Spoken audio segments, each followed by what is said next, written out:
안녕하십니까. 새로운 미래의 인권위원장이며 선대위 대변인 서효영입니다. 옆에 김만음 새로운 미책위원장이 같이 함께합니다. 저는 세 아이의 엄마입니다. 저는 매일 아침 소멸 중인 대한민국을 두 눈으로 목격하고 있습니다. 출근길에 아이를 어린이집에 데려다 주면서도 문 닫은 어린이집을 여러 곳 목격하곤 했습니다.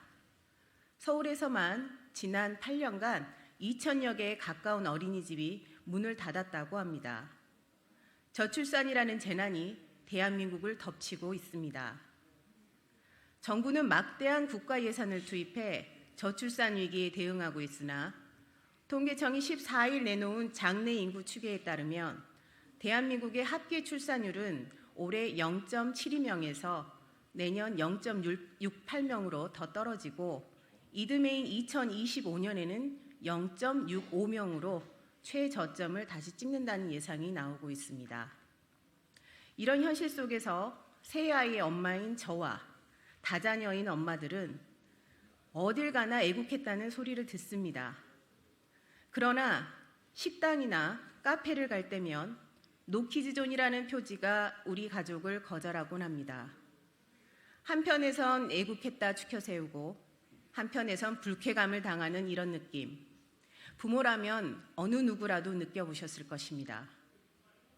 노키즈존 문제가 저출생과 직접적인 관계가 있다고 강변하진 않겠습니다.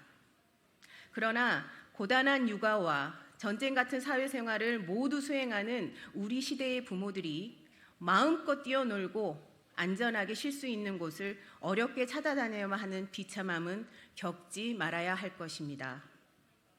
무엇보다 저는 우리 아이들이 우리 사회의 구성원이라는 인식을 어느 공간과 시간에서도 당당하게 누리기를 바랍니다. 민주시민으로 성장할 우리 아이들이 차별과 배제에 익숙한 채로 성인이 된다면 또 다른 차별을 만드는 어른으로 성장하지 않을까 두려워지곤 합니다. 우리 아이들이 안전하게 뛰어놀 수 있는 시설도 턱없이 부족합니다. 사회적 인프라가 제대로 마련되지 않은 상태에서 정부의 출산 장려 정책은 공허하기만 합니다. 어디든 우리 아이들과 맘 편히 다닐 수 있는 장벽 없는 사회를 만들어야 합니다. 감사합니다. 네, 안녕하십니까. 오늘 보니까 아침에는 비가 흩날리더니 오히려 하늘이 깨끗해져가지고 날씨가 지금 시각은 아주 좋은 것 같습니다. 새로운 미래 정책위원장 김만음입니다. 새로운 미래는 노키즈존 방지법을 발의해가지고 앞으로 대한민국의 새 미래인 아이들이 마음껏 뛰어놀 수 있고 부모님들이 잘 키울 수 있는 환경을 마련하겠습니다. 아동을 차별하는 행위인 노키즈존 지정을 금지하는 제도를 앞으로 마련할 것입니다. 노시니어존, 노교수존, 노중년존, 노스터디존, 노유튜버존까지 연령대와 직업, 특정 행위 등을 이유로 고객 출입을 제한하는 가게가 잇따라 생겨나고 있고 노키즈존은 전국 곳곳으로 퍼져가고 있습니다. 특정 대상을 차별하고 배제하는 행위들이 사회에 만연한 것은 결코 바람직한 것이라 할 수 없습니다. 특히 저출생 시대에 아이들을 배제하는 공간적 제약은 출산율 제고 측면에서도 맞지 않습니다. 유엔 아동권리위원회는 아동과 청소년을 고려한 포괄적인 정책 전략 수립의 필요성과 자원 할당을 강조한 바 있습니다. 국내에서는 2017년, 2023년 두 차례의 국가인권위원회 노키즈존 차별금지 권고부터 시작해서 수많은 찬반 논쟁이 있었습니다. 작년 국회에서 아동차별을 방지하는 아동복지법 개정 법률안이 발의되었음에도 현재까지도 계류 상태에 머무르는 등 아이들의 기본권 확보는 오랫동안 지지부진한 상태입니다.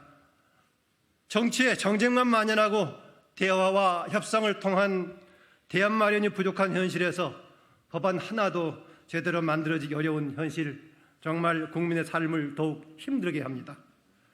새로운 미래는 이번 노키즈존 방지법을 시작으로 우리 사회에 충분히 논의해 봄직한 여러 정책들에 대해서 화두를 던지고 대안을 제시하는 노력을 아끼지 않겠습니다. 매장에서 발생한 안전사고의 책임이 업주에게 있다는 2013년 법원의 판결 이후 2014년 무렵부터 노키즈존이 확산되었던 맥락에서 정책적 대안을 만들겠습니다. 새로운 미래는 노키즈존 지정 방지법 발의와 함께 어린이가 발생시킨 예기치 못한 사고로부터 사업자분들을 보호할 적극적인 대책을 마련할 것을 약속합니다. 어린이 손님으로 인해 발생하는 여러 피해에 대해 영업배상보험 처리 등 자기 분담금과 보험 가입비 일부를 국가가 부담하도록 하겠습니다. 사장님들이 편히 어린이 손님들을 환영할 수 있도록 국가가 책임지겠습니다. 아이들과 함께, 부모님과 함께, 사장님들과 함께 새로운 미래로 나가고자 합니다. 다시 한번 강조드립니다. 이런 좋은 취지의 입법안들이 국회에서 논의가 되고 입법화되기 위해서는 지금처럼 형사 피의자, 형사 피고들이 자신들의 사법적 책임을 피하기 위해서 국회를 정쟁의 무대로 만드는, 사법을 정쟁화시키는 지금 21대 후반기의 풍토를 이번 22대 총선을 통해서 반드시 바꿔야 할 겁니다. 그 역할을 새로운 미래가 하겠습니다. 감사합니다.